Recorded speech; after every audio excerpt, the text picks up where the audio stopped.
오늘 뭐 마침 또 비도 내리네. 예. 예?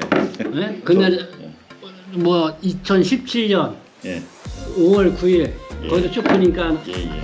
이게 비가 부슬부슬 내리는 맞습니다. 아침이었다. 뭐. 딱 이런 날씨였습니다. 딱 그러니까. 이런 날씨였습니다. 아이들이 등교하는데 연락이 안 돼가지고 유치원에 도착을 해야 되는데 이제 네. 보면 외야에 보면 중세학교라고 있거든요. 네. 중세학교 산하에 이제 유치원이 있어요. 네. 우리 한국인들이 다니는 유치원이 있는데 이제 외야에는 까우치가 있고 고기술 개발구가 있고 이제 경제구 쪽으로 넘어가야 되는 하게 네. 되면은 이제 그 타오자쾅 그 터널을 지나야 되거든요. 네. 그 터널을 지나야 돼. 그 터널에서 사고가 발생했는데 아이들이 출발은 했는데 유치원에 도착을 안 하니까 터널에서 나오질 않는 거. 그렇죠. 네. 그 터널은 앞뒤는 다 모든 중국 공안들이 다 통제를 하고 있고 그런 네. 상황이었죠. 그렇게 해서 근데 그 사고 원인을 보니까는 뭐 운전사가 예. 추월하다가 교통사고가 났는데 일부러 그러니까 장마를 했다고. 저희도 참 웃기는 건데 네. 일단 어찌됐든 제가 직접 그 타오자쾅 네. 터널 들어가가지고 현장 제가 다 직접 다 보면서 그때 뭐 MBC 기자들, KBS 기자들하고 제가 인터뷰도 하고 했었던 기억이 네. 선한데요. 그 버스 기사가 버스 중간에서 사망한 채 발견이 됐어요. 버스 기사는 앞에서 운전하지 않습니까? 네, 네. 그래서 저희는 당연히 운전 기사가 아이들을 구하다가 구하기 위해서 뒤로 가다가 그래서 그 과정에서 사망을 했구나라고 해서 저희가 처음에 영정사진 해가지고 아이들과 같이 저희가 분향소도 저희가 설치하고 했었거든요. 네. 당연히 의의로 생각을 했던 건데 네. 알고 보니까 그 친구가 아이들이 밖으로 못 나오도록 막고 있었던 거죠. 예. 그 아무래도 학교에 불만이 있다 하더라도 아이들에게까지 그렇게. 그러니까 뭐가 있냐면 중국에서는 알다시피 일반 뭐 인민들이 사망을 하거나 국민들 사망을 했을 경우에 어떤 보상이라든가 이런 게 좀 낫지 않습니까? 아무래도 현지인이다 네, 보니까. 네, 근데 네. 이제 외국인인 경우에는 그 중국의 대도시에 맞춰지는 경향이 있다 보니까 또 같은 현장에서 사고가 나게 되면 또 차별할 수가 없지 않습니까? 어떤 그런 부분이 자기 나름대로 감안하지 않았을까 이렇게 추측해 볼 뿐입니다. 그 운전기사는 중국인. 그렇습니다. 중국인이죠. 네, 그렇습니다. 거기서 얼마나 일했던 사람이에요? 얼마나 일했는지 기억이 나지 않는데 오랫동안 일을 했고 굉장히 평상시에도 아이들한테 굉장히 친절했던 이웃집 삼촌 같은 그런 존재였다고 제가 들었습니다. 네. 그렇기 때문에 버스 중간에서 발견됐을 때 당연히 아이들을 구하기 위해서 그랬구나 하면서 저는 의심하지 않았는데 어떤 이제 과정에서 급에 대한 불만 또는 본인의 어떤 강제 퇴직 처리에 될 거에 대한 그런 불안감 이런 부분에서 오랫동안 그 범행을 좀 준비했던 것으로 알고 있습니다. 근데 이제 타오자캉 입구에서 바로 마지막 유치원생을 딱 태우고 타오자캉 들어가기 전에 운전대를 잡고 있으면서 혼자 이제 고뇌하는 모습이 비춰집니다. 화면에 비춰집니다. 하면서 자기가 이런 범행을 감행해야 될지 말아야 될지 주저하는 모습이 그래서 조금 인간적인 고뇌하는 모습을 좀 보였고. 그리고 그 버스 밑에 폐타이어 같은 거 있지 않습니까? 쉽게 말해서 네. 잘 탈 수 있게끔 이렇게 휘발유도 준비하고 그래요? 네, 그렇습니다. 예. 사전에 계획이 예. 됐다. 그리고 그 버스 옆에 휘발유통이 있어 그렇게 바라. 그 당시에는 그게 잘 안 알려졌던 얘기 같던데. 처음에는 중국에서 중국 거기서 많이 보도됐어요? 그런 내용들이? 저희는 이제 직접 가가지고 중국 공안하고 하면서 항상 저희가 이런 방향으로 수사를 해달라, 철저하게 수사해달라, 그 사고 원인이 뭔지 우리가 납득할 수 있게끔 해달라 계속해서 했고 또 장기간 연인원 뭐 수천 명이 동원돼가지고 수사를 해서 밝혀졌죠. 처음에 유가족들이 도대체 이해할 수가 없었죠. 네. 있는 공간 중에서 발생한 사건 중에서는 가장 큰 사건이었습니다. 그렇죠. 거기에서 또 한국인과 그렇습니다. 한중 간의 관계에 있어서도 그렇습니다. 상당히 큰 사건이었고. 예, 그렇습니다. 그때 중국 정부에서도 뭐 시진핑 주석도 관심을 가졌고 철저하게 수사해달라고 했고 선동성 뭐 공안부터 해서 뭐 시공안국까지 해서 철저하게 수사를 열심히 했던 것으로 기억합니다. 그래서 뭐 바로 그 아이들의 희생을 기리기 위해서 거기에 한국 학교, 예. 한국 국제학교죠.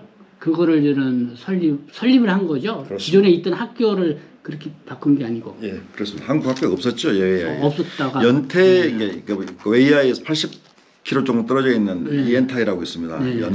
연대시 네. 연태.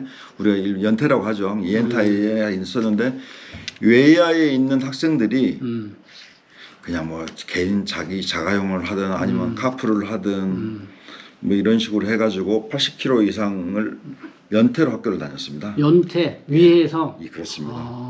청도하고는 한 300km. 320km. 그러면 청도 영사관이 관할 지역이 어떻게 되는 거예요? 산동선 전체입니다. 산동선 전체. 예, 예. 그 영사가 몇 명이에요? 한 10여 명 됩니다. 10여 명이 그 산동선 전체를. 근데 물론 행정원도 있죠. 현재 행정원도 있고 해서 전체 네. 한 80명 정도.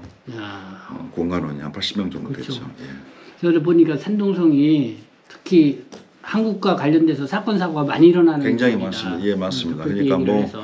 뭐 유럽이나 이런 데 가게 되면 뭐 관광객들 뭐 소매치기 정도 뭐 그 네. 정도가 있는데 뭐 저희 같은 경우는 사망 사건도 굉장히 많았고 네. 예, 그리고 좀 굵직굵직한 또 보이스피싱 사건도 많고 뭐 스포츠 토토 할 것 없이 사건이 굉장히 많았습니다. 한국하고 예, 가까운 예, 지역이니까. 그렇습니다. 그리고 예, 그렇습니다.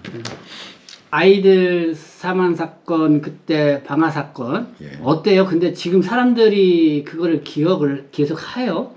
그러면요, 지금은 그 웨이아이 국제학교의 입구에 보면 동판이 네, 새겨져 네. 있습니다. 우리 네, 12명의 우리 천사들, 5911 천사들. 네, 네, 이렇게 그러니까 써 있죠. 예, 맞습니다. 예. 제가 사진 자료도 드렸던 것으로 아는데 네, 이렇게. 예, 맞습니다. 예, 맞습니다. 예, 예. 동판이 새겨져 있고 어찌됐든 아이들의 우리 천사들 12명 천사들의 아니 11명의 천사들 11명. 예, 11명의 네. 천사들 의 어떤 희생으로 학교를 웨이아이 세우자라는 그런 어떤 뜻이 모아졌고 그래서 아무튼 참 이 과정에서 학교 세워지는 과정에서 우리 중국 동포들 있지 않습니까? 네. 그 동포들의 역할이 네. 굉장히 컸습니다.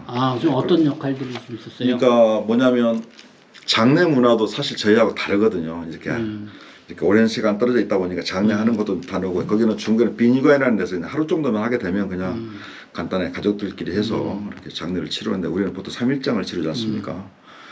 그리고 이제 저희 같은 경우에는 그 상갓집에 조문을 하게 되면 뭐 저희가 뭐 육개장도 이렇게 끓여서 음식도 대접하고 이런 문화가 있는데 중국은 그런 문화가 없거든요. 그럼에도 불구하고 우리 아이들이 사망을 하니까 일손이 부족할 거 아니겠습니까? 그러면 장례식장에 와가지고 음식도 만들어 주시고 동포들을 그래서 뭐 애심협회라든가 아무튼 우리 중국 조선족 경제인협회라든가 아무튼 여러 단체에서 또 학교 설립하는 데서도 많은 성금도 이렇게 기부하시고 11명 아이들 중에는 조선족 아이들 한 명 있는 것 한 명 있습니다. 있는 예, 것 같더라고요. 예, 우리 최군 제가 이름은 실명 밝혀서 그러면 여기 최명우라고 아이의 부모님 두 분 다 동포십니다. 아니 부모님 유가족분들하고는 어떻게 계속 연결가 되세요? 그러면요. 예, 제가 이분은 별도로 모임도 있으시고 그런가?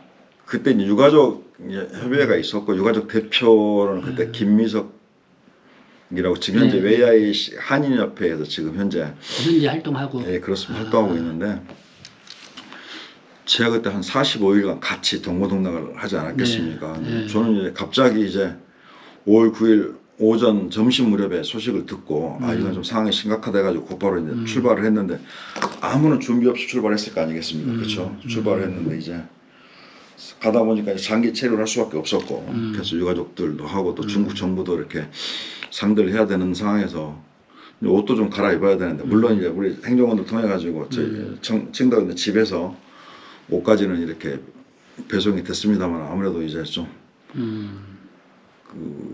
숙소 생활을 하다 보니까 좀 해서 조경사님께서 그때 저한테 이제 하루 정도 청도 가서 집에 가서 갔다 오고 뭐 짐 정도 좀 하고 했으면 좋겠다라고 했는데 유가족분들이 같이 갑시다 그러더라고요.